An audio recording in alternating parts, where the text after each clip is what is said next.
더 이상 완전한 절망 속에 있지 않은 채 귀에서 멀어지기 시작했다. 눈은 여전히 감겨 있었지만 호흡이 천천히 정상화되기 시작했다. 바로 그때 남자의 목소리가 순간을 깼다. 김태우가 문간에 완전히 경악한 표정으로 서 있었다. 그의 셔츠는 반쯤 열려 있었고 넥타이는 느슨했으며 머리는 헝클어져 있었다. 아들의 비명을 듣고 필사적으로 달려온 명백한 징후들이었다. 그의 얼굴은 완전한 충격을 표현했고 눈은 믿을 수 없다는 듯이 커져 있었다. 동현이를 돌본 지 5년 동안 그는 누군가가 그렇게 빠르게 아들을 진정시킬 수 있는 것을 본 적이 없었다. 은혜는 천천히 일어나 유니폼 바지에 땀에 젖은 손을 닦았다. 그녀는 자신의 신원을 설명했다.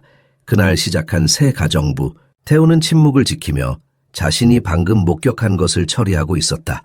그가 어떻게 아들을 진정시킬 수 있었는지 물었을 때 은혜는 비슷한 발작을 겪었던 그녀의 남동생 정훈이에 대해 설명했다. 과거의 고통스러운 경험이 실질적인 지혜로 변모했다. 태우는 목이 메인 목소리로 감사를 표하고 그녀가 일로 돌아가도록 허락했다.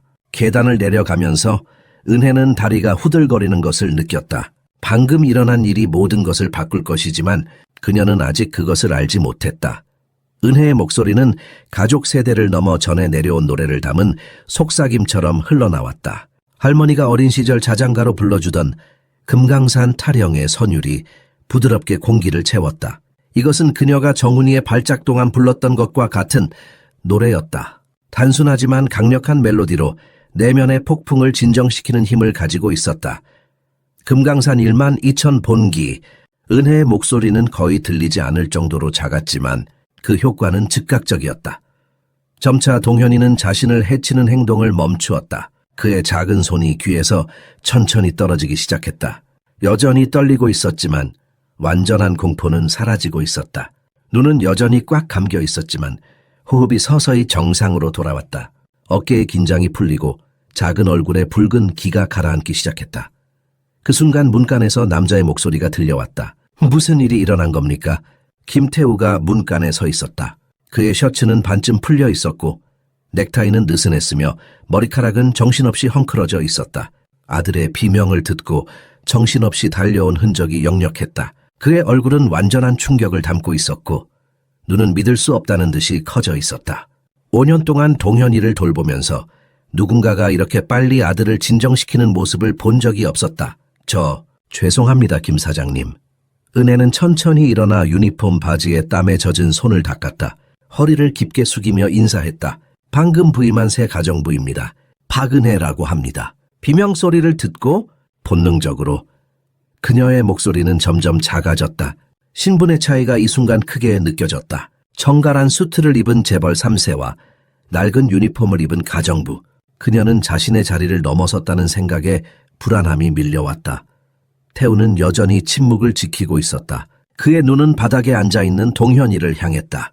아이는 이제 진정되어 작은 손가락으로 카펫의 무늬를 따라 그리고 있었다. 평소라면 최소 30분은 걸리는 진정 과정이 불과 3분 만에 끝난 것이다. 어떻게? 그의 목소리는 평소의 권위적인 톤을 잃고 갈라졌다. 어떻게 그를 진정시킬 수 있었습니까? 은혜는 잠시 망설였다. 그녀의 개인적인 이야기를 나누는 것이 적절한지 확신할 수 없었다. 그러나 아이의 상태를 고려하면 필요한 정보였다. 제 남동생 정훈이도 비슷한 증상이 있었습니다. 그녀는 조심스럽게 말했다. 자폐 진단을 받았고 감각 과부하가 오면 이렇게 반응했어요. 제가 6살 때부터 동생을 돌봤습니다. 태우의 눈에 깨달음이 스쳤다. 그는 더 이상 가정부를 바라보는 것이 아니라 경험과 지식을 가진 사람을 보고 있었다. 고맙습니다. 그의 목소리는 진심이 담겨 있었다. 그가 이런 톤으로 직원에게 말하는 것은 드문 일이었다. 돌아가서 일을 계속해도 좋습니다. 만약 그는 잠시 멈추었다. 만약 다시 이런 일이 있다면 말을 끝내지 않아도 은혜는 이해했다. 그녀는 정중히 고개를 숙이고 방을 나섰다. 계단을 내려가면서 그녀의 다리는 여전히 후들거렸다. 심장은 여전히 빠르게 뛰고 있었다. 그것은 공포 때문만은 아니었다. 무언가가 그녀에게 이 순간이 중요하다고 말하고 있었다. 하지만 그것이 얼마나 그녀의 인생을 바꿀지는 아직 알지 못했다. 은혜는 일터로 돌아왔지만 손은 여전히 멈추지 않고 떨리고 있었다. 26살의 그녀는 힘겨운 삶의 무게를 짊어지고 있었다.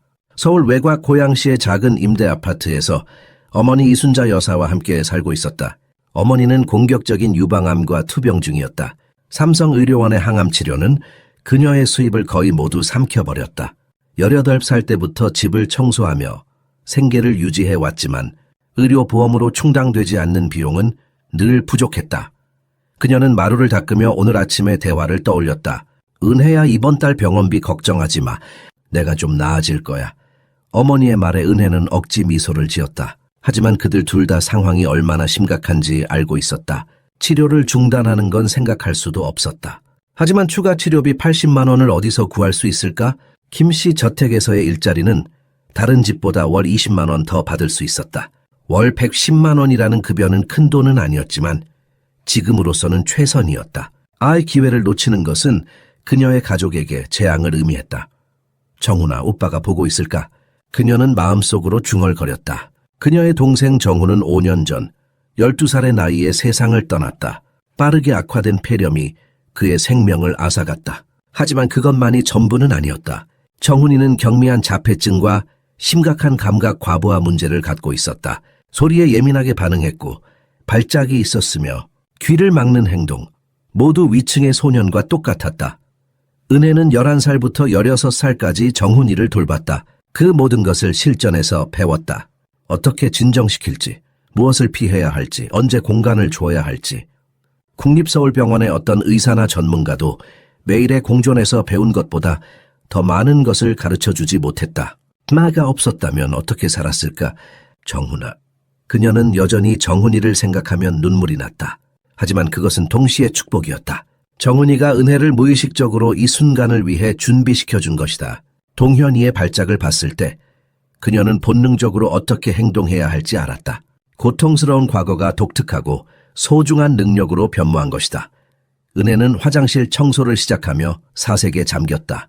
이 대저택의 화장실 하나가 그녀의 집 전체 크기만 했다. 이곳에서의 하루 일당이 그녀가 일주일 동안 먹는 식비보다 많았다. 불평등함에 잠시 가슴이 쓰렸지만 곧 흔들어 버렸다. 지금은 그런 생각을 할 시간이 없었다. 그녀는 아버지가 떠난 후 12살 때부터 어른이 되어야 했다. 혼자 어머니와 동생을 돌봐야 했다. 학교에 다니면서도 아르바이트를 했고 꿈꾸던 대학 진학도 포기했다. 동생이 세상을 떠난 후에도 눈물을 감추고 강해져야 했다. 그것이 그녀의 삶이었다. 불평하지 않고 주어진 현실을 받아들이는 것. 청소를 마무리하며 은혜는 잠시 창밖을 바라보았다. 정원사가 꽃밭에 물을 주고 있었다. 단 하루 일하면서도 이 집의 사람들에 대해 많은 것을 알게 되었다. 가정부에게 집은 항상 비밀을 말해준다. 사진 속 웃음 뒤에 숨겨진 슬픔, 정리된 옷장 뒤의 혼란, 완벽한 겉모습 뒤의 결점들. 김태우 사장의 모든 성공 뒤에는 무언가 깊은 상처가 있었다. 그녀는 그것을 그의 눈에서 보았다. 그리고 동현이, 그 작은 영혼은 자신만의 세상에 갇혀 있었다. 하지만 은혜는 그 세상에 들어갈 수 있는 열쇠를 가지고 있었다. 정훈이가 남겨준 가장 소중한 선물이었다. 김태우의 발걸음 소리가 대리석 계단을 따라 울려 퍼졌다. 은혜를 만나기 위해 내려오는 소리였다. 35살의 그는 당당한 인물이었다. 키가 크고 그의 사회적 지위를 드러내는 비싼 옷을 입고 있었다. 맞춤 제작된 구찌 수트는 한 벌에 최소 300만 원은 넘을 것이다. 그러나 그의 얼굴은 깊은 피로를 드러내고 있었다. 눈 아래 짙은 다크서클, 무거운 표정, 오랫동안 보이지 않는 짐을 짊어진 사람의 자세였다. 박은혜 씨, 그가 부드럽게 불렀다. 잠시 이야기 좀 할 수 있을까요? 은혜는 바닥 청소를 멈추고 급히 일어섰다. 네, 사장님. 태우는 그녀에게 호화로운 소파에 앉으라고 권했다. 그녀는 긴장하며 소파 가장자리에 땀에 젖은 손을 무릎에 올리고 앉았다. 5천만 원이 넘는 이 소파에 자신 같은 가정부가 앉는 것이 불편했다. 그녀는 자신의 낡은 유니폼이 비싼 가구를 더럽힐까 걱정했다. 제 아들 관해 이야기하고 싶습니다. 태우가 말을 시작했다. 그의 목소리에서 평소의 권위가 사라지고 부드러움이 묻어났다. 동현이는 5살이고 중증 자폐증 진단을 받았습니다. 말을 하지 않고 발작은 자주 있으며 강도도 세죠. 은혜는 조용히 듣고 있었다. 그녀의 마음은 이미 그 작은 소년에게 가 있었다. 제가 벤처기업 CEO로서 태우가 계속했다. 바이오 헬스케어와 원격 의료 애플리케이션을 개발하면서 장시간 집을 비울 수밖에 없습니다. 재산을 모으고 있지만 그는 한숨을 쉬었다. 정작 중요한 것에는 소홀했던 것 같습니다. 그는 잠시 침묵했다. 창밖을 바라보며 자신의 감정을 정리하는 듯했다. 강남의 화려한 풍경이 펼쳐졌지만 그의 눈에는 공허함만 비쳤다. 동현이는 돈으로 살 수 있는 모든 관리를 받고 있습니다. 그가 다시 말했다. 젊은 돌보미 소녀사님, 일주일에 3번 오는 치료사들, 최고의 개인 의사까지 시장에서 가장 좋은 것들로만 갖추었습니다.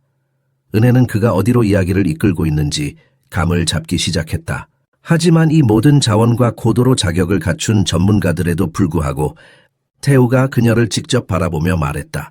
아무것도 은혜 씨가 단 3분 만에 보여준 효율성으로 작동하지 않았습니다. 그 말에 은혜의 심장이 빠르게 뛰기 시작했다. 그녀는 손가락으로 유니폼 주름을 만지작거리며 불안을 감추려 했다. 돈이 본 태우는 말을 멈추고 다시 시작했다. 돈이 모든 것을 해결하지는 못하는 것 같습니다. 당신은 특별한 재능이 있습니다. 저는 은혜가 조심스럽게 대답했다. 그저 경험이 있을 뿐입니다, 사장님. 제 동생 덕분에 태우는 고개를 끄덕였다. 동현이가 또 그런 발작을 일으키면 다시 도와주실 수 있을까요? 물론이죠. 은혜는 즉시 대답했다. 이 가족과 설명할 수 없는 연결감을 느꼈다. 단지 일자리가 필요해서가 아니었다. 제가 할 수 있는 한 돕겠습니다. 태우의 눈에 감사의 빛이 스쳤다. 정말 감사합니다. 태우가 나간 후 은혜는 소파에 그대로 앉아 있었다. 그녀는 여전히 그 만남을 이해하려 했다. 무언가가 바뀌었다. 단순한 고용주와 가정부 관계를 넘어선 무언가가 형성되고 있었다. 그때 문간에서 작은 인물이 그녀를 바라보고 있는 것을 발견했다. 동현이가 조용히 그녀를 관찰하고 있었다. 그의 큰 눈에는 호기심이 담겨 있었다. 은혜는 미소를 지으며 부드럽게 인사했다. 안녕 동현아. 소녀는 말로 대답하지 않았지만 도망가지도 않았다. 그는 그저 그녀를 바라보고 있었다. 오랜만에 은혜는 자신이 정확히 있어야 할 곳에 있다는 느낌을 받았다. 다음 날부터 은혜의 일상은 새로운 리듬을 찾았다. 그녀는 평소 청소, 정리, 정돈 등 일상적인 가사 업무를 수행했지만 근본적으로 무언가가 달라졌다. 그녀는 일하는 동안 자연스럽게 노래를 부르기 시작했다. 할머니가 가르쳐준 옛 민요들이 그녀의 입에서 흘러나왔다. 아리랑, 도라지 타령, 그리고 금강산 타령까지 단순하지만 깊은 위안을 주는 멜로디였다. 아리랑 아리랑 아라리요. 아리랑 고개로 넘어간다. 그녀의 목소리는 부드럽게 저택을 채웠다. 동현이가 이를 눈치채기 시작했다. 둘째 날 그는 은혜가 거실 바닥을 닦고 있을 때 나타났다. 문간에 서서 그녀가 일하는 모습을 조용히 지켜보았다. 은혜는 그를 당황시키지 않기 위해 눈치채지 못한 척하며 계속 노래를 불렀다. 점차적으로 동현이는 더 가까이 다가와 약 2미터 떨어진 바닥에 앉았다. 그는 그곳에 머물며 은혜의 노래를 흡수했고 천천히 몸을 흔들며 부드러운 리듬에 맞춰 움직이기 시작했다. 은혜는 놀라움을 감추며 계속 노래를 불렀다. 그녀의 목소리는 의도적으로 조금 더 커졌다. 아리랑 고개로 넘어간다. 셋째 날 은혜는 도서관에서 색상별로 책을 정리하고 있었다. 파란색은 파란색끼리, 빨간색은 빨간색끼리 모아놓으며 자신만의 체계를 만들고 있었다. 풍수지리에 따르면 물건을 색상별로 배열하면 기퀴의 흐름이 좋아진다고 했다. 집안의 에너지를 좋게 만들어주는 작은 노력이었다. 동현이가 다시 나타났다. 이번에는 더 가까이 다가왔고 그녀가 만들어내는 시각적 패턴에 완전히 매료된 듯했다. 그의 눈은 진정한 흥미로 반짝였다. 동현아, 이것 봐. 은혜는 녹색 책 한 권을 들어보였다. 거럭사액이야. 초록색. 동현이는 말로 반복하지 않았지만 완전히 집중하고 있었다. 그의 까만 눈동자는 그녀의 손에서 책으로 다시 그녀의 얼굴로 이동했다. 소통의 고리가 형성되고 있었다. 은혜가 노란색 책을 집어들었을 때 동현이는 놀랍게도 더미에서 다른 책을 집어 올바른 자리에 놓았다. 노란색은 노란색 옆에, 은혜는 미소를 지으며 그를 칭찬했다. 정말 잘했어, 동현아. 그들은 그곳에서 30분 동안 조용한 협력 속에 함께 일했다. 동현이는 말을 하지 않았고 직접적인 눈맞춤도 피했지만 그는 분명히 그 자리에 있었다. 적극적으로 참여하고 있었다. 이것은 다른 사람들과 거의 상호작용하지 않는 아이에게는 상당한 진전이었다. 넷째 날, 은혜는 동현이의 방을 청소하고 있었다. 그녀는 그의 침대를 정리하고 있었는데 동현이가 들어와 그녀 옆에 섰다. 그는 그의 특별한 인형을 손에 들고 있었다. 그것은 오래된 토끼 인형으로 많은 사랑을 받아 귀 하나가 거의 떨어져 나간 상태였다. 이게 뭐니? 동현아? 은혜는 부드럽게 물었다. 동현이는 말하지 않았지만 토끼 인형을 그녀에게 내밀었다. 그것은 마치 보세요, 이건 제 친구예요 라고 말하는 것 같았다. 아, 토끼구나. 귀여운 토끼야. 은혜는 인형을 받지 않았다. 그의 소중한 물건을 존중했다. 대신 토끼의 머리를 부드럽게 쓰다듬었다. 동현이의 얼굴에 미소가 번졌다. 작고 희미했지만 분명한 미소였다. 그것은 은혜의 가슴을 따뜻하게 했다. 그날 저녁, 동현이는 저녁 식사 시간에 은혜가 부엌에서 일하는 동안 그녀 주변을 맴돌았다. 그는 평소와 달리 식탁에 앉아 소녀사가 준비한 음식을 먹기 시작했다. 태우는 아들의 식욕이 개선된 것을 보고 놀라움을 감추지 못했다. 처음 보는 광경입니다. 그가 부엌으로 들어오며 은혜에게 말했다. 당신이 오기 전에는 그가 이렇게 잘 먹은 적이 거의 없었어요. 은혜는 겸손하게 미소를 지었다. 아이들은 안정감을 느낄 때 더 잘 먹어요. 동현이는 이제 조금 더 안전하다고 느끼는 것 같아요. 태우는 그녀를 오래 바라보았다. 그의 눈에는 말로 표현할 수 없는 감사함이 담겨 있었다.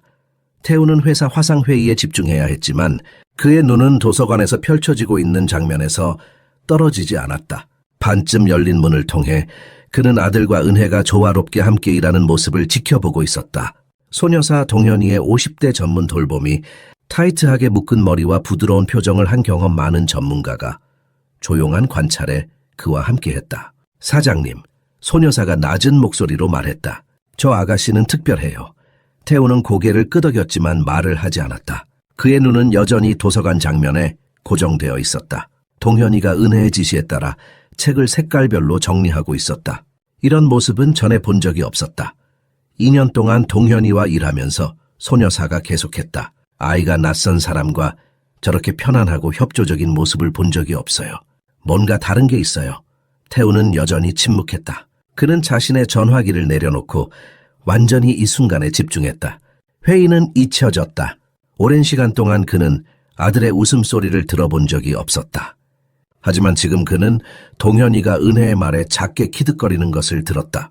서울대 의대 출신 전문의들도 이런 결과를 못 봤어요.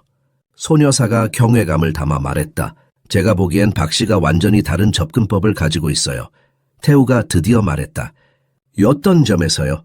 그녀는 동현이를 의료 케이스처럼 대하지 않아요. 소녀사가 설명했다. 전문 과정에서 배운 엄격한 프로토콜을 따르지도 않고요. 과도하게 느리게 말하거나 많은 전문가들이 채택하는 그런 거만한 어조를 사용하지도 않아요. 그녀는 잠시 생각하더니 덧붙였다. 그냥 동현이를 평범한 아이처럼 대해요. 특별한 요구가 있는 아이지만 그래도 여전히 아이로요. 이 관찰은 태우가 전 부인 윤솔에 대해 생각하게 만들었다. 소라는 아들과 그런 자연스러운 연결을 발전시킬 수 없었거나 심지어 시도조차 하지 않았다. 하지만 그것들은 그가 묻어두고 싶은 과거의 고통스러운 생각이었다. 중요한 것은 현재였다. 그리고 현재, 수년 만에 처음으로 그의 아들은 진정한 사회적 발전과 웰빙의 징후를 보이고 있었다. 전문가들이 항상 최선의 해결책을 가지고 있는 것은 아니군요. 태우가 조용히 말했다. 소녀사는 미소 지었다. 때로는 전문 지식보다 진심 어린 관심이 더 효과적입니다. 박 씨는 그저 이론을 적용하는 게 아니라 진정으로 관심을 가지고 있어요. 그 차이가 느껴져요. 태우는 고개를 끄덕였다. 그는 거대한 바이오테크 회사를 운영하면서 전문가 의견과 자격증의 가치를 알고 있었다. 하지만 지금 그는 가슴에서 우러나오는 진정성이 때로는 모든 학위와 자격증을 뛰어넘을 수 있다는 것을 목격하고 있었다. 일주일이 빠르게 지나갔고 은혜는 집의 일상에 완전히 적응했다. 그녀는 이제 동현이의 일정, 그의 선호도 혐오감 위기를 유발할 수 있는 트리거를 알고 있었다. 그녀는 집안의 리듬에 맞춰 움직였고 마치 오랫동안 그곳에 있었던 것처럼 자연스러웠다. 매일 저녁 태우는 늦은 시간에 집에 돌아와 소녀에게 아들의 하루에 대해 물었다. 그리고 매일 긍정적인 발전에 대한 이야기가 늘어갔다. 네, 동현이는 더 잘 먹고 있었다. 더 오래 집중하고 있었다. 덜 불안해했다. 더 자주 웃었다. 모든 변화의 중심에는 은혜가 있었다. 태우는 아들의 변화에 기뻤지만 동시에 이상한 감정을 느꼈다. 그는 5년 동안 최고의 전문가들을 고용하고 수억 원을 쓰면서도 달성하지 못한 것을 이 젊은 가정부가 몇 주 만에 이뤄냈다. 그의 자존심이 상할 수도 있었지만 그보다는 희망이 더 컸다. 처음으로 그는 아들에게 진정한 미래가 있을 수 있다고 믿기 시작했다. 금요일 저녁, 태우는 평소보다 일찍 집에 돌아왔다. 그는 거실에 들어서다가 멈췄다. 동현이가 은혜와 함께 바닥에 앉아 퍼즐을 맞추고 있었다. 아들의 얼굴에는 평온함과 집중력이 깃들어 있었다. 그리고 무엇보다 놀라운 것은 태우가 방에 들어왔을 때 동현이가 그를 쳐다보며 작게 미소를 지었다는 것이었다. 아빠, 동현이가 말했다. 한 단어였지만 그것은 아들이 그를 인식하고 환영한다는 첫 번째 명확한 신호였다. 태우의 눈에 눈물이 고였다. 그는 이 작은 진전이 단순히 우연이 아니라는 것을 알았다. 그것은 은혜의 끈기와 사랑의 결과였다. 그는 그녀에게 빚을 졌다. 그리고 그 빚을 어떻게 갚아야 할지 고민하기 시작했다. 금요일 오후에 마지막 햇살이 김씨 저택의 창문을 통해 비스듬히 들어오고 있었다. 은혜는 거실에서 빨래를 개고 있었다. 고급스러운 캐시미어 스웨터와 명품 셔츠를 조심스럽게 접으면서 그녀는 이 옷 한 벌의 가격이 자신의 한 달 월급과 맞먹는다는 사실을 떠올렸다. 하지만 그런 생각은 빨리 밀어냈다. 부러움은 결코 그녀의 성격이 아니었다. 박씨, 이번 주말에 뭐 계획이 있어요? 소녀사가 주방에서 거실로 걸어 들어오며 물었다. 은혜는 미소를 지었다. 어머니 병원에 가야 해요. 주말엔 항상 어머니와 함께 있어요. 소녀사는 이해하는 표정을 지었다. 그녀도 은혜의 상황에 대해 조금씩 알게 되었다. 두 여성 사이에 조용한 존중과 애정이 자라고 있었다. 그때 동현이가 조용히 거실로 들어왔다. 평소와 달리 그의 걸음은 결연했고 눈빛에는 결심이 서려 있었다. 그는 목적을 가지고 온 것이 분명했다. 소녀사와 은혜는 호기심 어린 눈으로 그를 지켜보았다. 동현이는 곧장 은혜를 향해 걸어갔다. 그리고 어떤 경고나 망설임도 없이 그의 작은 손이 은혜의 손을 꼭 잡았다. 그것은 단순한 우연이 아니었다. 그는 분명한 의도를 가지고 단단히 잡았다. 비록 직접적인 눈 맞춤은 피했지만 그 접촉에는 무언가 특별한 의미가 담겨 있었다. 은혜는 즉시 빨래 개는 것을 멈추었다. 그녀의 손을 잡고 있는 작은 손을 바라보며 가슴속에서 감정의 파도가 밀려왔다. 지난 5년간 아무에게도 주지 않았던 애정의 표시를 동현이가 그녀에게 보여주고 있었다. 순간 그녀의 눈에 눈물이 고였다. 소녀사도 입을 벌리고 놀라움을 감추지 못했다. 동현아, 은혜가 속삭였다. 그녀는 무슨 말을 해야 할지 몰랐다. 이 작은 순간의 중요성이 너무도 컸다. 동현이는 여전히 그녀의 손을 놓지 않았다. 그는 다른 손으로 자신의 토끼 인형을 가리켰다. 마치 너는 이제 내 친구야. 토끼처럼이라고 말하는 듯 했다. 서재 문간에서 이 장면을 지켜보던 태우는 가슴 속에서 무언가가 깊이 움직이는 것을 느꼈다. 그것은 감탄, 감사, 그리고 아마도 더 복잡하고 정의할 수 없는 무언가였다. 그는 아들이 누군가에게 이런 깊은 신뢰와 애정을 보이는 모습을 본 적이 없었다. 심지어 그 자신에게도 이런 식으로 다가온 적이 없었다. 태우는 그 순간 깨달았다. 은혜는 단순한 가정부가 아니었다. 그녀는 기적을 만들어내고 있었다. 동현이의 닫힌 세계에 문을 열어주고 있었다. 그리고 그 문을 통해 태우도 자신의 아들에게 조금씩 다가갈 수 있었다. 저녁이 깊어가면서 동현이는 마침내 은혜의 손을 놓고 잠자리에 들었다. 하지만 그 작은 제스처는 집안의 모든 사람에게 깊은 인상을 남겼다. 그것은 단순한 접촉 이상의 것이었다. 그것은 신뢰와 유대의 선언이었다. 태우는 은혜가 퇴근하기 전에 현관에서 그녀를 기다렸다. 그는 평소와 달리 넥타이를 풀고 셔츠 단추를 몇 개 열어둔 편안한 모습이었다. CEO의 완벽하게 정제된 이미지 대신 그저 한 사람 한 아버지로 서 있었다. 박씨, 오늘 일이 정말 특별했습니다. 태우가 진지한 목소리로 말했다. 동현이가 당신에게 마음을 열었어요. 그것이 얼마나 큰 의미인지 당신은 아마 모를 거예요. 은혜는 고개를 숙였다. 사장님, 제가 특별한 게 아닙니다. 동현이가 특별한 거예요. 아니요, 태우가 단호하게 말했다. 당신에게는 타고난 재능이 있어요. 우리 동현이를 이해하는 능력이요. 은혜는 부드럽게 웃었다. 재능이 아니에요, 사장님. 그저 사랑입니다. 정훈이가 가르쳐준 가장 중요한 교훈은 기술이나 방법론보다 진심 어린 사랑이 더 강하다는 거예요. 태우는 그 단순하면서도 깊은 말에 할 말을 잃었다. 사랑. 그것은 너무나 기본적이고 너무나 자명한 것이었다. 그러나 그는 이 차원을 완전히 이해하지 못했다. 그는 돈과 전문성에 의존했지만 가장 단순하고 강력한 해결책을 보지 못했다. 은혜는 가방을 집어들고 인사했다. 내일 뵙겠습니다, 사장님. 태우는 그녀가 떠나는 것을 바라보며 서 있었다. 그의 마음은 여전히 그녀의 말을 곱씹고 있었다. 사랑. 이 단순한 단어가 그에게 새로운 세상을 열어주고 있었다. 그리고 그는 오랫동안 느껴보지 못했던 무언가를 느꼈다. 끊임없이 그를 괴롭히던 죄책감을 넘어서 진정한 희망을 느꼈다. 그리고 동시에 그 소박하고 헌신적인 여성이 그의 삶을 상상할 수 없는 방식으로 바꾸고 있다는 인식이 그를 압도했다. 거의 한 달이 지나면서 은혜는 김씨 가문의 일상에 완전히 스며들었다. 그녀의 존재는 놀라운 안정감을 가져왔다. 동현이는 발작을 덜 일으켰고 더 잘 먹었으며 더 평온하게 잠들었다. 심지어 연세대 출신의 공식 치료사도 아이의 긍정적인 발전에 대해 언급했다. 인생이 조화롭고 희망찬 리듬을 찾은 듯했다. 그 평온함이 잔인하게 깨진 것은 금요일 저녁이었다. 김정숙 태우의 어머니가 주간 저녁 식사를 위해 도착했다. 62세의 그녀는 완벽하게 칠한 회색 머리카락, 값비싼 한복, 그리고 차갑고 엄격하게 통제된 표정을 한 우아한 여성이었다. 그녀의 자세는 권위와 끊임없는 불만을 내뿜었다. 어머님, 태우가 현관에서 깊은 절을 올리며 맞이했다. 오늘도 건강해 보이십니다. 정숙은 가볍게 고개를 끄덕였다. 구찌 핸드백과 샤넬 스카프를 품위 있게 벗으며 말했다.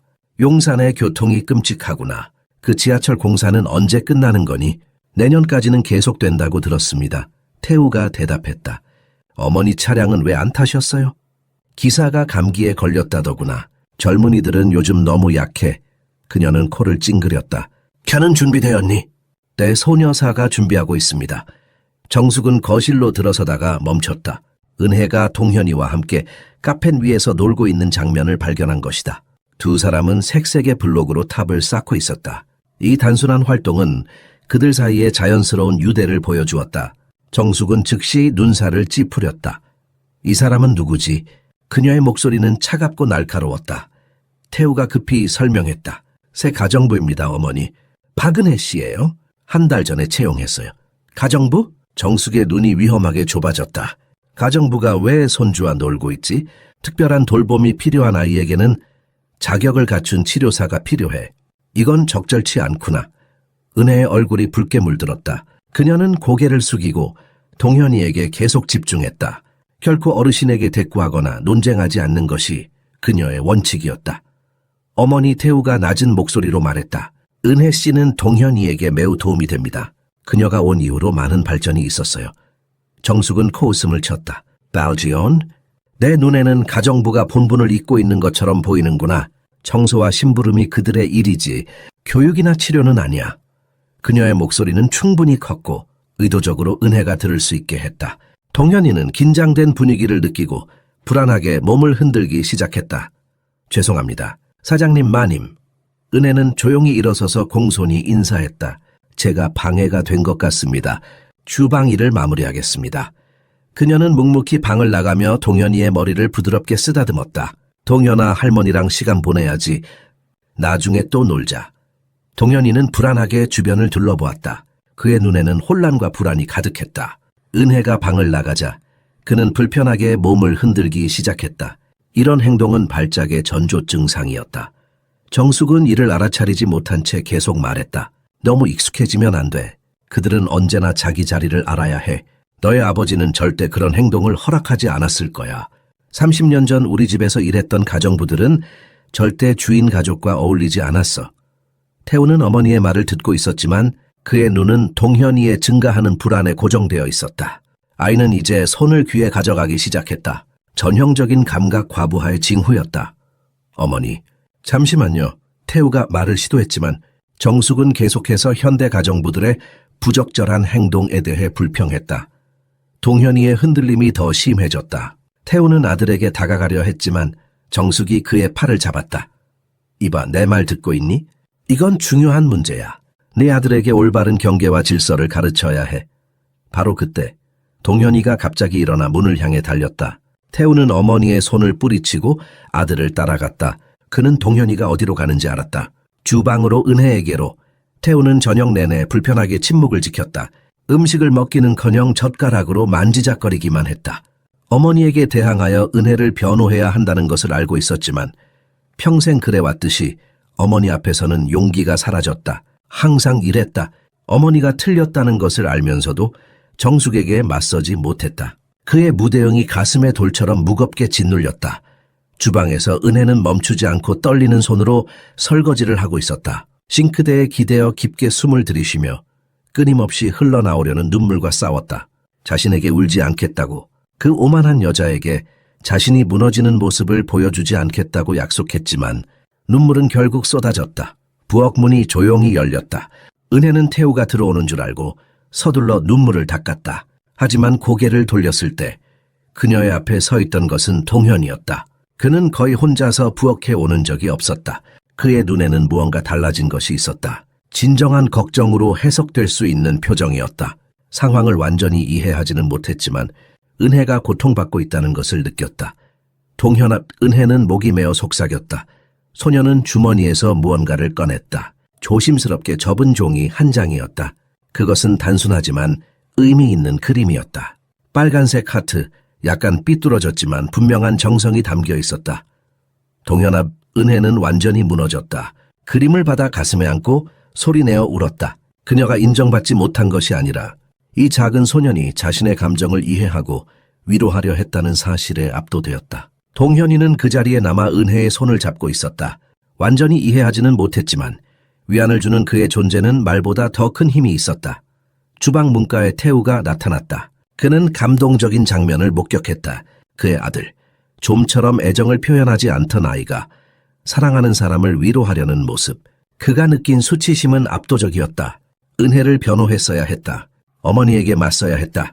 하지만 겁쟁이처럼 침묵했다. 그의 눈이 조용히 사과를 구했지만 은혜는 대답하지 않고 상처받은 존엄성을 지키며 일을 계속했다. 할머니가 화났어? 동현이가 갑자기 물었다.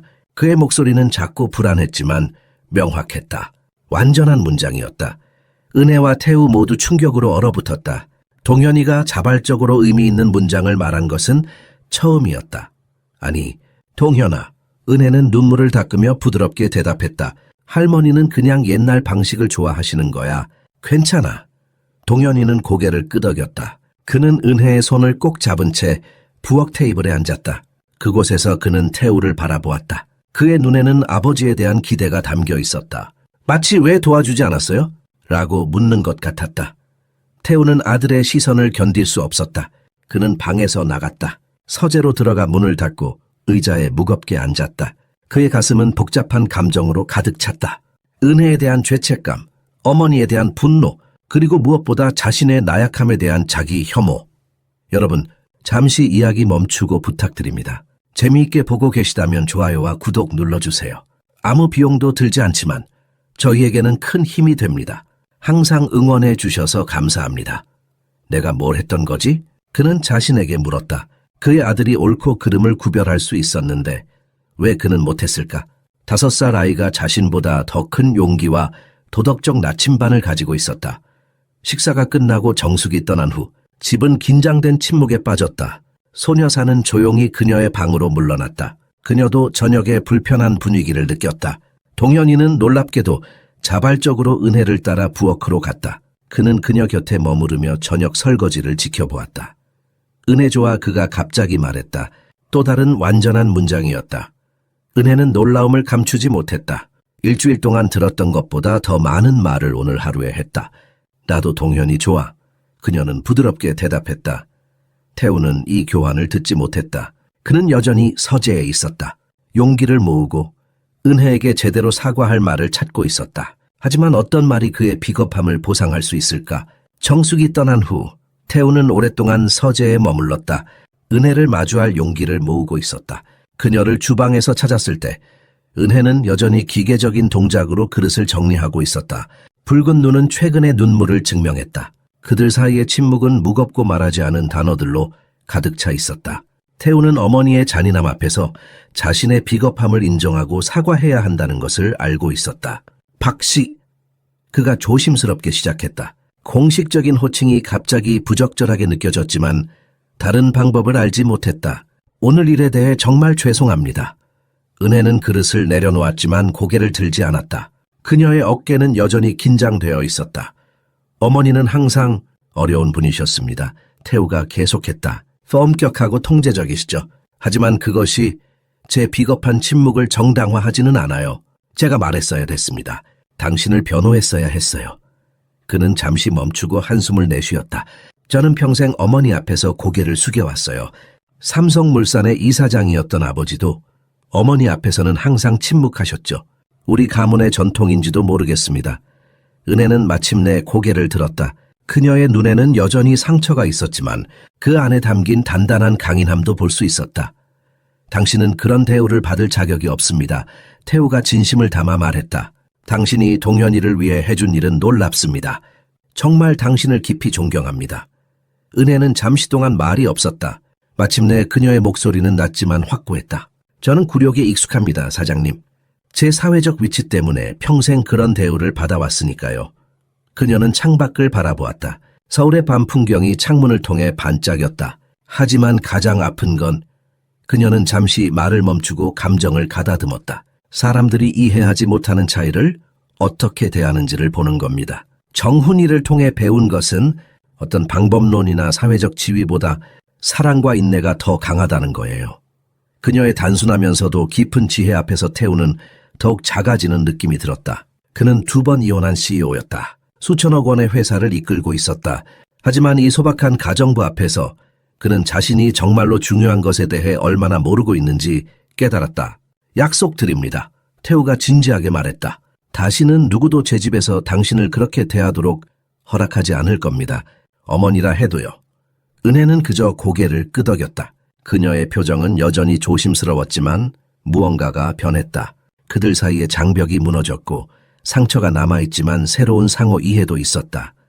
그때 동현이가 그들 사이로 나타났다. 그는 두 사람의 손을 동시에 잡았다. 마치 화해가 필요하다는 것을 직감적으로 알고 있는 것처럼 아이의 단순하지만 깊은 제스처를 통해 감정적인 상처의 치유가 시작되었다. 아빠, 은혜 화내지 마. 동현이가 말했다. 세 번째 완전한 문장이었다. 태우의 눈이 놀라움으로 커졌다. 동현아, 네가 말을... 그가 오늘 계속 말하고 있어요. 은혜가 부드럽게 설명했다. 오늘 뭔가가 바뀐 것 같아요. 태우는 아들의 작은 손을 바라보았다. 한 손은 아버지의 것을, 다른 한 손은 은혜의 것을 꼭 잡고 있었다. 이 단순한 접촉 안에 무언가 심오한 의미가 있었다. 동현이는 두 사람이 함께 있어야 한다고 말하고 있었다. 그의 방식으로 그는 가족을 만들고 있었다. 네가 맞아, 동현아. 태우가 부드럽게 말했다. 화내지 않을게. 우리는 괜찮아. 그 순간 은혜와 태우의 눈이 마주쳤다. 공유된 이해, 공동의 목표, 동현이의 행복을 위한 결의가 그 시선 속에 담겨 있었다. 그리고 아마도 그보다 더한 무언가가, 아직 인정할 준비가 되지 않은 서로에 대한 감정의 씨앗. 내일은 새로운 날이에요. 은혜가 말했다. 그녀의 목소리에는 희망이 담겨 있었다. 태우는 미소 지었다. 네, 새로운 시작이죠. 그날 밤 모두가 잠든 후 태우는 테라스에 서서 서울의 밤 풍경을 바라보았다. 그의 마음은 이전보다 가볍게 느껴졌다. 오랜 시간 동안 그는 어떤 것도 더 이상 그를 놀라게 할 수 없을 것이라고 생각했다. 하지만 은혜는 계속해서 그를 놀라게 했다. 그녀의 단순함, 그녀의 강인함, 그리고 무엇보다 그녀의 진정성. 그는 자신의 인생에서 이런 사람을 만난 적이 없었다. 다음 몇 주 동안 태우와 은혜 사이의 관계에 미묘한 변화가 일어났다. 태우는 이전보다 일찍 귀가하기 시작했다. 야근이 잦았던 그가 이제는 저녁 6시쯤 집에 돌아오는 일이 많아졌다. 그는 동현이의 발전을 지켜보고 싶다고 스스로에게 말했지만 진실은 더 복잡했다. 은혜가 동현이와 함께하는 시간을 관찰하는 것이 그에게 특별한 기쁨이 되었다. 그녀가 일상적인 활동을 학습과 교감의 순간으로 변화시키는 방식에 매료되었다.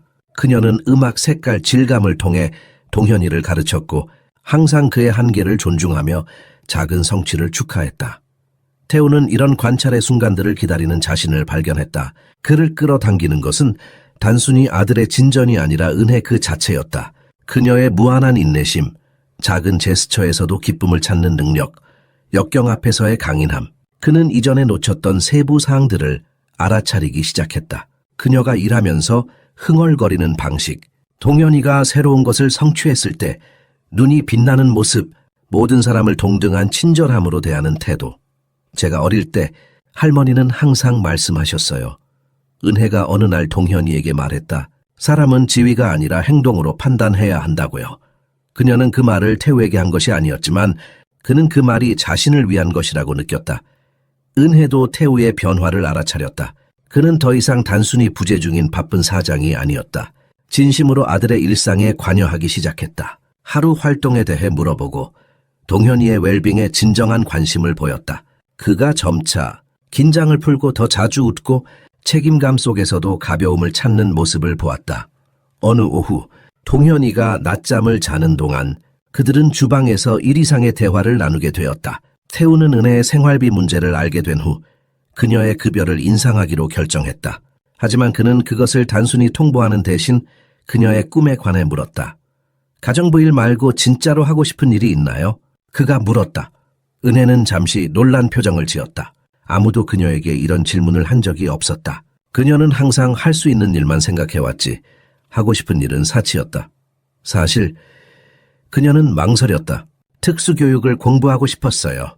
정은이 때문에 관심이 생겼어요. 자폐 아동을 위한 교사가 되고 싶었죠. 태우의 눈이 밝아졌다. 정말요? 왜 하지 않았어요? 돈이요? 그녀가 단순하게 대답했다. 어머니의 병원비와 생활비로 학비를 낼 여유가 없었어요. 그리고 시간도요? 공부하려면 일을 그만둬야 했는데 그럴 수 없었죠. 태우는 생각에 잠겼다. 그는 수십억을 벌면서도 이 젊은 여성이 300만 원의 학비를 마련하지 못해 꿈을 포기했다는 것이 비현실적으로 느껴졌다. 그러나 그것이 한국 사회의 현실이었다. 내가 도와줄 수 있을 것 같은데요. 그가 조심스럽게 제안했다. 은혜의 표정이 경직되었다. 아니요, 제이벌. 그건 자선이 아니에요. 제가 여기서 일하는 건 일하기 위해서예요. 동정을 받기 위해서가 아니에요. 그녀의 자존심을 본 태우는 미소 지었다. 그는 그 자세를 존중했다. 자선이 아니에요. 투자죠. 당신 같은 재능을 가진 사람이 특수교육 분야에서 일한다면 많은 아이들에게 도움이 될 거예요. 동현이 같은 아이들에게요. 은혜는 그를 오랫동안 바라보았다. 그의 눈에서 진정성을 보았다. 이것은 동정이 아니라 진정한 존중에서 나온 제안이었다. 생각해 볼게요. 그녀가 마침내 말했다. 그 순간 그들은 단순히 고용주와 직원이 아니라는 것을 알았다. 그들은 무언가 더 깊은 것으로 진화하고 있었다. 두 사람 모두 아직 그것이 무엇인지 정의할 준비가 되지 않았지만 변화는 부정할 수 없었다. 동현이가 깨어났을 때 그는 두 사람이 주방 테이블에 가까이 앉아 이야기하는 모습을 보고 미소 지었다.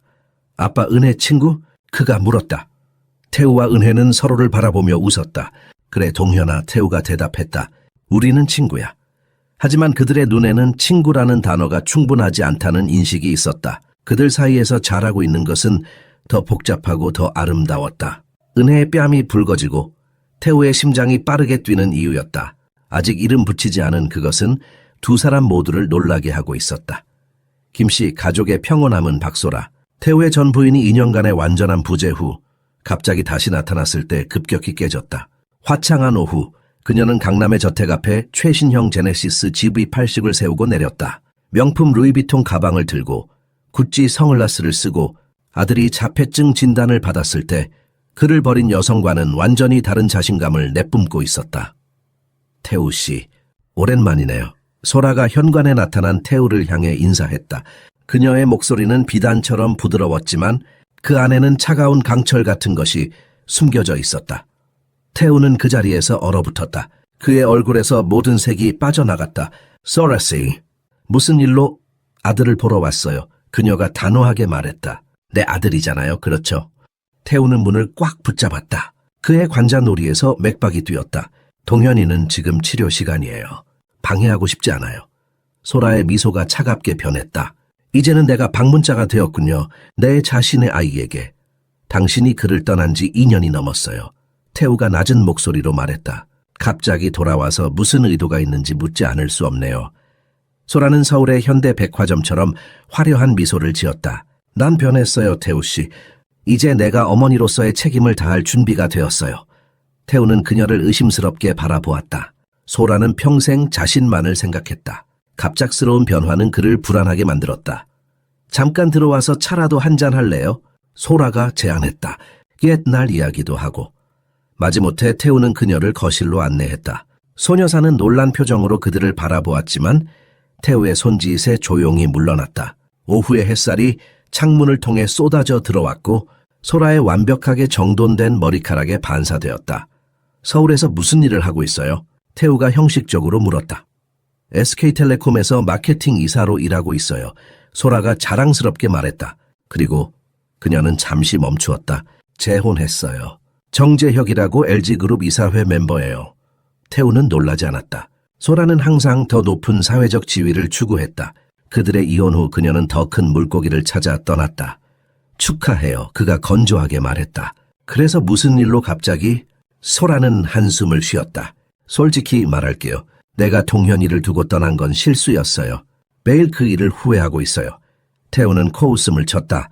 그는 그녀의 갑작스러운 양심의 가책을 믿지 않았다. 재혁 씨와 나는 아이를 원해요. 소라가 계속했다. 하지만 재혁 씨는 의학적 문제로 아이를 가질 수 없어요. 우리는 입양을 생각했지만 그녀는 눈물을 글썽겼다.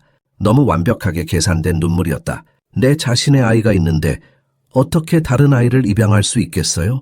바로 그때 창문을 통해 정원을 바라보던 소라는 멈춰서서 눈을 가늘게 떴다. 은혜가 동현이와 함께 정원에서 놀고 있었다. 그들은 나비를 쫓고 있었다. 동현이의 웃음소리가 공기를 통해 들려왔다. 저 여자는 누구죠? 소라의 목소리가 날카로워졌다. 박은혜 씨, 우리 가정부예요. 태우가 대답했지만 그의 어조에 담긴 부드러움을 숨길 수 없었다. 소라는 창가로 다가가 더 자세히 보았다. 그녀의 눈은 동현이가 자발적으로 은혜의 손을 잡는 모습을 포착했다. 그녀가 떠났을 때 동현이는 거의 아무와도 상호작용하지 않았다. 그런데 지금 그는 이 낯선 여자와 완전히 편안해 보였다. 은혜가 무언가 말했고 동현이가 대답했다. 실제로 대답했다.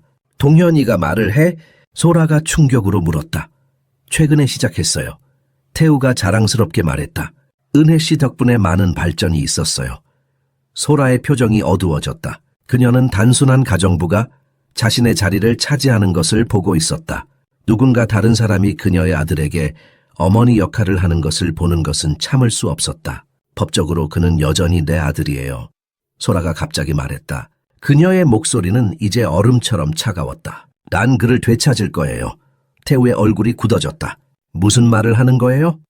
내가 변호사를 이미 고용했어요. 소라가 말했다. 칭원 소송을 준비 중이에요. 법원은 항상 생모에게 유리하게 판결해요. 특히 내가 이제 안정적인 수입과 좋은 집, 그리고 사랑하는 새 남편이 있을 때는. 그녀는 가방에서 명함을 꺼내 테이블에 놓았다. 이건 내 변호사 연락처예요. 당신의 변호사가 연락하도록 해요. 싸우지 말고 원만하게 해결했으면 좋겠어요, 태우 씨. 태우는 명함을 내려다보았다. 김정우 서울대 법대 출신의 최고 가정법 변호사. 그의 가슴이 무거워졌다. 소라는 일어서서 떠날 준비를 했다. 문으로 향하면서 그녀는 마지막으로 한마디 던졌다. 아, 그리고 태우 씨, 가정부와 관계를 맺는 건 법원에서 당신에게 불리하게 작용할 거예요. 참고하세요. 그녀가 떠난 후 태우는 소파에 무겁게 앉았다. 그의 마음은 공포로 가득 찼다. 그는 동현이를 잃을 수 없었다. 그리고 지금 그는 은혜도 잃을 위험에 처해 있었다.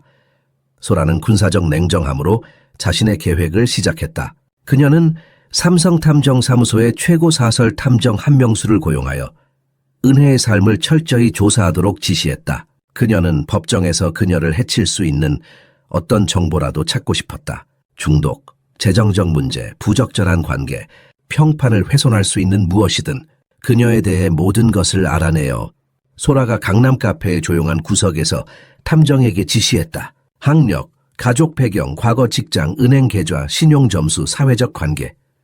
모든 것이요. 한 탐정은 조용히 메모했다. 그는 25년 경력의 전직 경찰이었다. 무표정한 얼굴로 질문했다. 불법적인 조사는 하지 않습니다만. 소라는 눈을 굴렸다. 물론이죠. 합법적인 범위 내에서만요. 그녀는 테이블 아래로 두툼한 봉투를 밀어 넣었다. 선불금입니다. 동시에 소라는 자신의 자격을 문서화하기 시작했다. 그녀는 압구정동의 고급 아파트를 사진으로 찍었다. 한 층 전체를 차지하는 펜트하우스였다. 직장 동료들로부터 추천서를 모았고 재혁의 연간 4억이 넘는 수입과 그녀 자신의 연봉 1억 5천을 보여주는 재정 문서를 정리했다. 그녀는 심지어 동현이를 위한 방도 꾸몄다. 전문 인테리어 디자이너를 고용하여 자폐증 아동을 위한 감각적 환경을 조성했다. 물론 그 방에 동현이가 실제로 살 가능성은 거의 없었지만 법정에서 보여주기에는 완벽했다. 재혁은 그녀를 도왔다. 그는 그것을 가족의 미래를 위한 투자로 보았다. 그는 아이가 필요했고 입양 절차는 길고 불확실했다. 소라의 생물학적 아들을 데려오는 것이 훨씬 효율적으로 보였다. 내가 못 가진 것을 남이 가지고 있는 걸 보는 게 참을 수 없어. 소라가 어느 날 밤 재혁에게 말했다. 내 아이가 그 가정부와 행복해하는 모습을 봤어. 그건 내 권리야. 재혁은 그녀의 손을 부드럽게 쥐었다. 곧 우리 아들이 될 거야. 내가 약속해. 태우도 자신의 준비를 시작했다. 변호사와 만나고 동현이의 의료 기록을 수집하고 아이의 발전에 관한 치료사의 증언을 확보했다. 그는 가정부의 역할에 관한 소녀사의 진술도 얻었다. 은혜가 동현이의 복지에 얼마나 중요한지 철저히 문서화했다. 그는 은혜에게 법적 싸움에 대해 알렸다. 그녀의 얼굴이 창백해졌지만 그녀는 단호했다. 제가 무엇이든 할 수 있는 일이 있다면 도와드리겠습니다. 그녀가 말했다. 동현이를 위해서라면. 그 말은 태우의 마음을 따뜻하게 했다. 소라는 항상 자신만을 위했다. 은혜는 항상 타인을 먼저 생각했다. 그 차이가 이토록 선명할 수가. 한 탐정의 은혜에 대한 조사는 예상치 못한 결과를 가져왔다. 그가 솔에게 전화했을 때 그녀는 흥분했다. 마침내 그녀가 원하는 더러운 비밀을 찾아냈을 거라고 생각했다.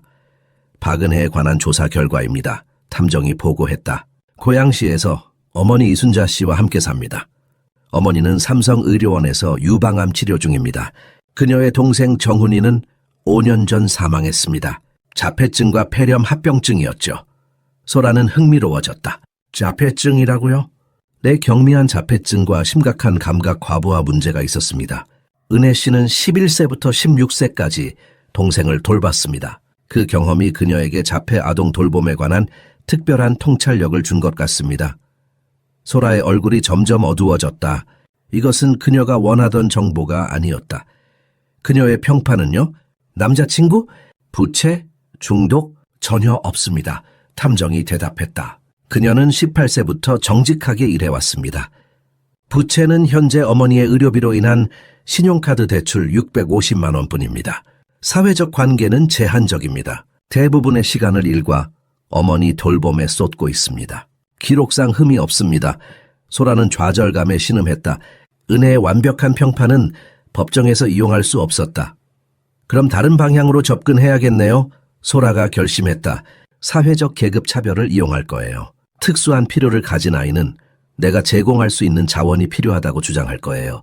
개인교사, 특수치료, 돈이 살 수 있는 기회들, 그 가정부의 정직한 가난을 무기로 삼을 거예요. 그녀는 미소 지었다. 사회적 편견을 법적 전략으로 이용하는 것이었다. 그리고 태우와 가정부 사이에 무언가가 있다면 소라가 혼잣말처럼 중얼거렸다. 그건 정말 흥미로운 전개가 될 텐데. 재판날이 서울가정법원의 무거운 긴장감과 함께 도착했다. 서울 서초구의 현대적인 건물 안에서 두세 개가 충돌하려 하고 있었다. 법정은 가득 차 있었다.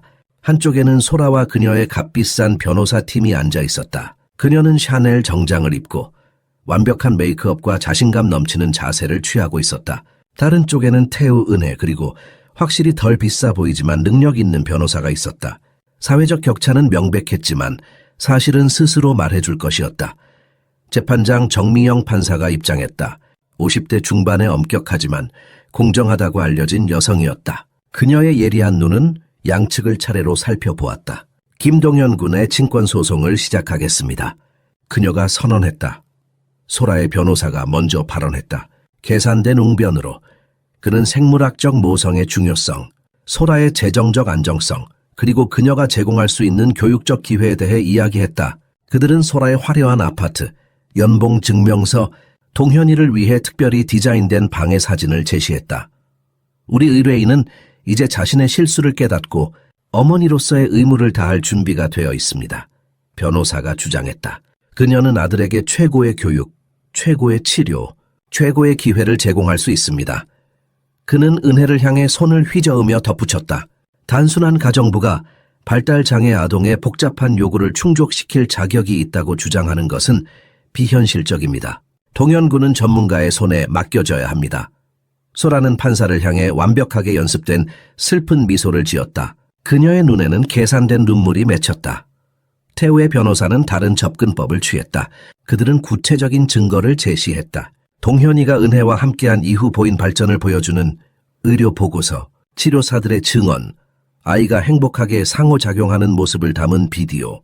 소녀사는 그녀가 목격한 변화에 대해 증언했다. 연세대학교 자폐증 연구소의 박 교수는 동현이가 그토록 빠르게 발전한 것을 본 적이 없다고 선언했다. 이건 단순히 누가 더 많은 돈을 가졌느냐의 문제가 아닙니다. 태우의 변호사가 강조했다. 이건 동현이에게 무엇이 최선인가의 문제입니다. 그리고 증거는 분명합니다. 박은혜 씨는 이 아이에게 기적을 가져왔습니다. 은혜가 증언대에 섰을 때 그녀는 긴장했지만 결연했다. 그녀는 정훈이와의 경험, 동현이와 발전시킨 특별한 기술들, 그리고 무엇보다 그녀가 아이에게 갖는 깊은 애정에 대해 말했다. 그녀의 말은 꾸밈없고 진실했다. 저는 동현이가 단지 자폐 아이가 아니라 고유한 세계관과 소통 방식을 가진 특별한 인간이라고 생각합니다. 그녀가 말했다. 그는 천재적인 기억력이 있어요. 음악에 대한 놀라운 감각도 있고요. 그저 그것을 표현하는 방법을 찾고 있을 뿐이에요. 결정적인 순간은 동현이가 심리평가를 위해 법정에 들어왔을 때였다. 판사는 그가 각 성인과 어떻게 상호작용하는지 관찰했다. 소라와 함께 동현이는 거리감을 유지했다. 불안해하며 손을 귀에 가져갔다. 그는 그녀가 내민 장난감을 무시했고 그녀의 질문에 전혀 반응하지 않았다. 태우와 함께 그는 애정을 보였지만 여전히 약간의 거리감이 있었다. 은혜와 함께 했을 때 동현이는 완전히 다른 아이로 변했다. 그가 은혜를 보자마자 그의 얼굴이 밝아졌다. 즉시 그녀의 손을 잡고 그녀에게 기대었다. 그는 가져온 장난감을 그녀에게 보여주기 시작했다. 진정한 연결감은 부정할 수 없었다. 은혜 봐, 그가 말했다. 내 토끼. 소라는 충격으로 숨을 들이켰다. 그녀가 함께 살 때 동현이는 단어 하나도 말하지 않았다. 정판사는 각 세부 사항을 기록했다. 각 반응, 정서적 유대의 모든 증거를 꼼꼼히 적었다. 재정적 문제나 생물학적 관계와 상관없이 사랑으로 형성된 가족이 있다는 것이 분명해졌다. 의무나 편의가 아닌 진정한 애정으로 맺어진 가족이었다. 그 차이는 명백했고 결정적이었다. 정미영 판사는 단호하고 명확한 목소리로 판결을 내렸다. 그녀는 모든 요소를 신중하게 분석했다. 동현이의 초기 중요한 시기 동안 소라의 부재, 그녀의 명백히 재정적이고 사회적인 동기, 그리고 은혜가 보여준 진정한 헌신과 구체적인 결과. 본 법원은 박소라 씨의 친권 신청을 기각합니다. 판사가 선언했다. 현재 가정 환경이 김동현 군에게 최선의 이익을 제공한다는 충분한 증거가 있습니다. 법정은 숨을 죽였다. 소라의 얼굴이 창백해졌다. 판사는 계속했다. 데오나가 박소라 씨가 최소 2년간의 심리치료를 받고 자녀 복지에 대한 진정한 헌신을 증명할 때까지 모든 방문권을 중지합니다. 이것은 예상치 못한 엄격한 결정이었다. 일반적으로 한국 가정법원은 친모의 방문권을 완전히 제한하지 않는다. 그러나 소라의 행동과 동기, 그리고 무엇보다 동현이의 명백한 불편함이 이 특별한 조치를 정당화했다. 또한 소송 비용과 변호사 수임료를 포함하여 총 4,300만 원을 피고에게 지불할 것을 명령합니다. 판사가 마무리했다. 소라의 감정적 폭발은 즉각적이고 격렬했다. 그녀는 벌떡 일어나 불공정함과 부패를 비난하며 소리쳤다. 태우와 은혜 모두를 향해 위협까지 했다. 당신들이 내 아들을 훔쳤어. 그녀가 울부짖었다. 가정부와 눈이 맞았다고. 역겨워. 이건 끝나지 않았어. 법원 경비원들이 그녀를 물리적으로 법정에서 끌어내야 했다. 그녀는 통제할 수 없이 발버둥치며 욕설과 위협을 계속 내뱉었다. 이 장면은 판사의 결정이 옳았음을 모든 사람에게 확인시켜 주었다. 태우와 은혜는 충격을 받은 채 남아있었다. 그들은 승리할 것으로 예상했지만 판결의 완전한 범인은 놀라웠다. 태우의 변호사가 그들에게 축하를 건넸다. 이건 사실상 전례가 없는 결정입니다. 변호사가 설명했다. 특히 생모의 방문권을 완전히 중단하는 것은 매우 드문 일이에요. 정 판사님이 동현이의 복지를 진심으로 걱정했다는 의미입니다. 법원 밖에서 강한 5월의 햇살 아래 동현이는 소녀사와 함께 기다리고 있었다. 승리한 부모가 나오는 것을 보자 그는 그들에게 달려가며 외쳤다. 아빠, 엄마. 그 단어들, 특히 마지막 단어는 그들 모두를 얼어붙게 만들었다. 동현이는 은혜를 엄마라고 부른 적이 없었다. 그것은 그저 단어가 아니라 세상에 대한 선언이었다. 태우는 깊은 감정에 압도되어 두 사람을 품에 안았다. 차 안에서 동현이는 뒷좌석에서 평화롭게 잠들었다. 태우와 은혜는 안도감과 행복함으로 조용히 대화했다. 이제 어떻게 되는 거죠? 은혜가 물었다. 태우는 잠시 생각했다. 일상으로 돌아가죠. 하지만 그의 마음은 며칠 동안 고려해온 생각으로 가득 찼다.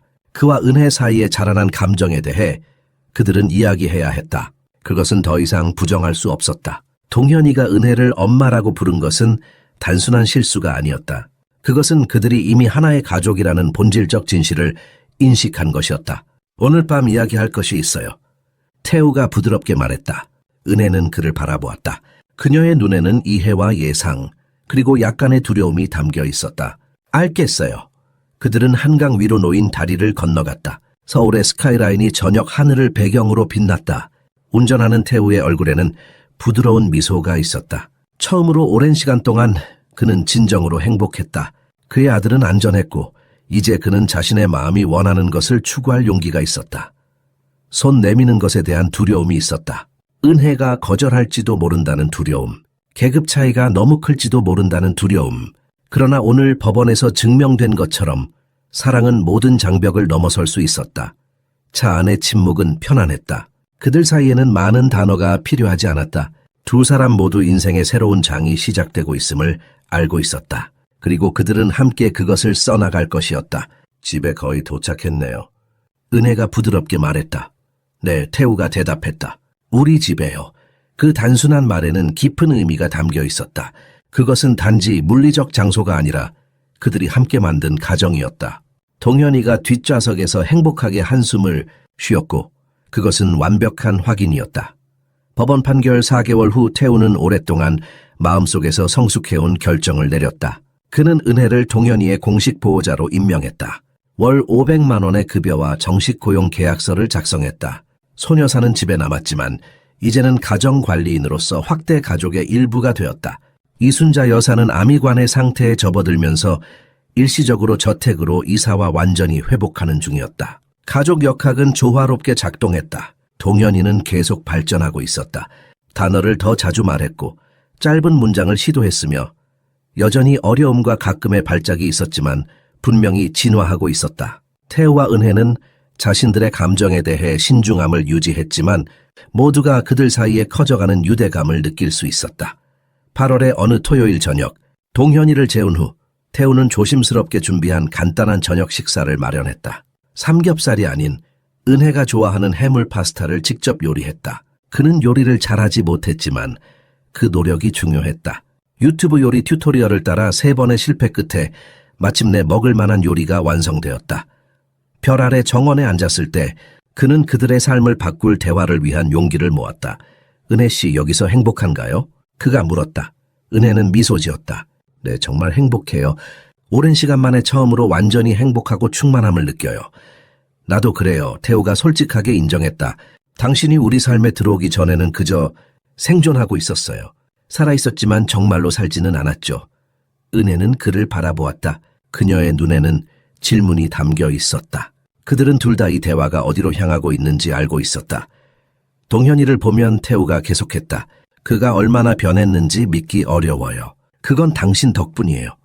우리 모두 덕분이에요. 은혜가 부드럽게 정정했다. 당신도 많이 변했어요, 태우 씨. 태우는 그녀의 이름을 처음으로 불렀다. 은혜야. 그것은 더 이상 고용인과 직원 사이의 공식적인 관계가 아님을 나타내는 친밀한 호칭이었다. 내가 확신하는 게 있어. 그는 잠시 숨을 들이쉬었다. 서울 밤하늘의 별들이 그들 위에서 반짝였다. 당신이 나에게, 동현이에게, 우리가 함께 만든 이 가족에게 완벽한 사람이라는 걸 확신해. 태우는 수개월간 정신적으로 리허설했던 청혼을 위해 무릎을 꿇었다. 그는 작지만 아름다운 반지를 꺼냈다. 화려하거나 과시적이지 않은 은혜의 우아한 단순함을 반영하는 반지였다. 박은혜, 나와 결혼해 줄래? 은혜는 숨이 막혔고 눈물이 볼을 타고 흘러내렸다. 하지만 너무 빨라요. 사람들이 뭐라고 할지 당신 가족은 태우는 고개를 끄덕였다. 알아요. 모든 장애물을 알고 있어요. 어머니는 분노할 거고 사회는 우리를 판단할 거예요. 하지만 진정한 사랑에 확신이 들면 시간은 중요하지 않아요. 우리는 이미 가족이에요. 은혜야. 그냥 아직 이름이 없을 뿐이지. 그는 그녀의 손을 부드럽게 잡았다. 내가 당신을 처음 봤을 때 당신은 가정부였어요. 그리고 나는 단지 고용주였고요. 하지만 이제 우리는 더 많은 것이 되었어요. 당신은 내 인생의 빛을 가져왔어요. 동현이에게 목소리를 주었고요. 내게 다시 사랑하는 법을 가르쳐 주었어요. 은혜의 마음은 복잡한 감정으로 가득 찼다. 그녀는 태우를 사랑했다. 그 사실은 부정할 수 없었다. 하지만 그들 사이의 사회적 격차는 거대했다. 그녀는 단순한 가정부였고 그는 수십억 원의 회사 CEO였다. 그들의 세계는 너무 달랐다. 생각할 시간이 필요해요. 그녀가 마침내 말했다. 태우는 이해한다는 듯이 고개를 끄덕였다.